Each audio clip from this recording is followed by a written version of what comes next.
Hello everyone, welcome to PWUGC Net. Today in this video lecture we are going to read about the features of the British parliamentary system. Yes, या फिर हम कहें British संविधान या British संसदीय प्रणाली के फीचर्स आज हम पढ़ेंगे, जो कि कंपैरेटिव पॉलिटिक्स का एक टॉपिक है। स्टूडेंट्स, जब हम कॉन्स्टिट्यूशन या फिर कॉन्स्टिट्यूशनलिज्म की बात करते हैं तो हमें पता है कि हमारे सामने दो तरीके के संविधान होते हैं mainly, that is written and unwritten. Written संविधान वो होगा जिसका मेजॉरिटी पार्ट लिखित होगा और कुछ कन्वेंशंस, ट्रेडिशंस, प्रथाओं पर आधारित। And vice versa, unwritten constitution वो होगा जहां पे मेजॉरिटी पार्ट अलिखित होगा, जो कि कन्वेंशन, परंपराओं, इतिहास पर आधारित, और मेजॉरिटी पार्ट वहां पर आपका अनरिटन और कुछ पार्ट रिटन हो सकता है। तो फॉर एग्जाम्पल, भारत का संविधान रिटन संविधान है और ब्रिटेन का संविधान अनरिटन संविधान है। ब्रिटेन का संविधान अनरिटन होने के कारण हम देखते हैं कि ब्रिटिश कॉन्स्टिट्यूशन का एक फीचर है कि ये फ्लेक्सिबल इन नेचर है। फ्लेक्सिबल यानी लचीला, लचीला यानी इसमें परिवर्तन अगर करना हो तो वहां की पार्लियामेंट वहां पर आसानी से परिवर्तन कर सकती है। अनलाइक इंडिया, जहां पे हम देखते हैं कि फ्लेक्सिबल प्लस रिजिड दोनों फीचर संविधान में देखने को मिलते हैं। कुछ पार्ट है जो पार्लियामेंट उसका संशोधन कर सकती है और कुछ पार्ट है जहां पे पार्लियामेंट को स्टेट्स की मंजूरी चाहिए होती है। एंड अबव ऑल, भारत में अगर हम देखें तो भारत की न्यायपालिका यानी judiciary actually upholds the constitution.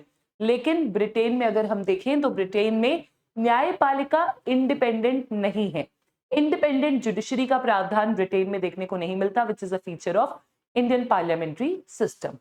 Now, British constitution parliamentary form of government को एस्टैब्लिश करता है, सरकार का संसदीय स्वरूप, यानी वहां पर संसद है जो कि द्विसदनात्मक है, by cameral legislature. When I am talking about by cameral legislature, it means कि वहां के संसद के दो सदन हैं, लोअर हाउस और अपर हाउस।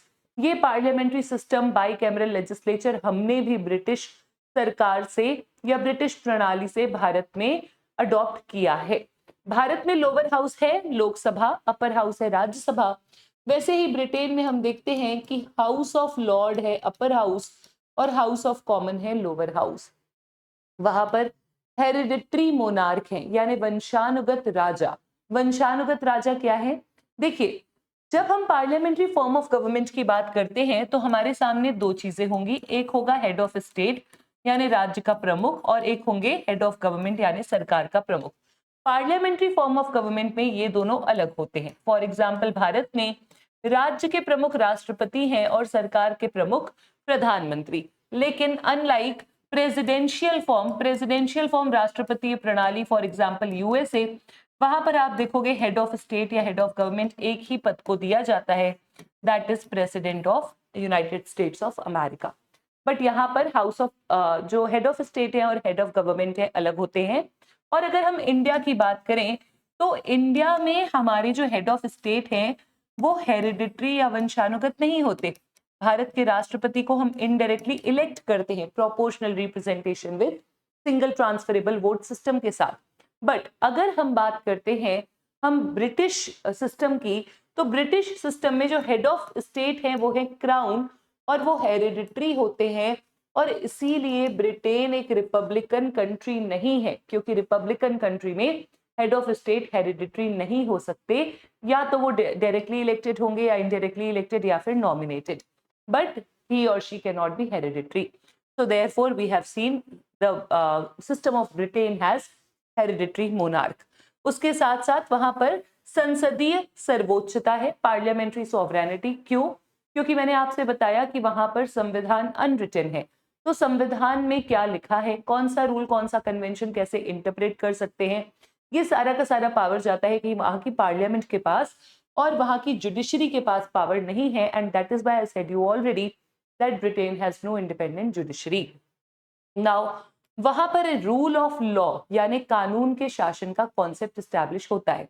जब भी हम कानून का शासन पढ़ते हैं तो इसका मतलब होगा सीमित सरकार, लिमिटेड गवर्नमेंट। इसका मतलब होगा कि व्यक्ति के राइट्स होंगे सेफ, व्यक्ति की स्वतंत्रताएं होंगी सेफ। इसका मतलब होगा कि ब्रिटेन कॉन्स्टिट्यूशनलिज्म यानी संविधानवाद में विश्वास रखता है। और एक और चीज बताऊं, रूल ऑफ लॉ को एवी डाइसी ने दिया था।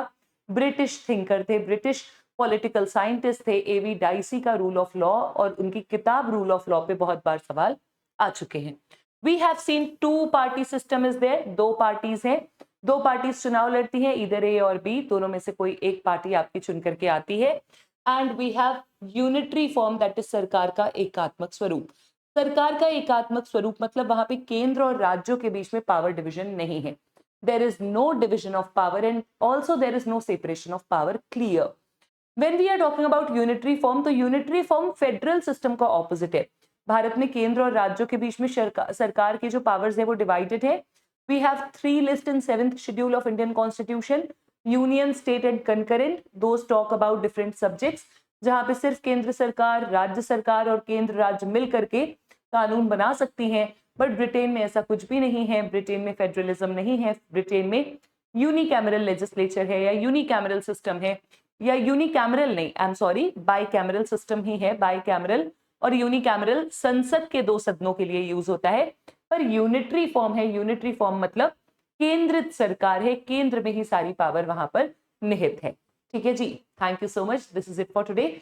आपको मुझे कमेंट सेक्शन में बताना है कि कौन सी 2 पार्टीज जिनको मैंने ए और बी कहा ब्रिटेन में एग्जिस्ट करती हैं और चुनाव लड़ती हैं।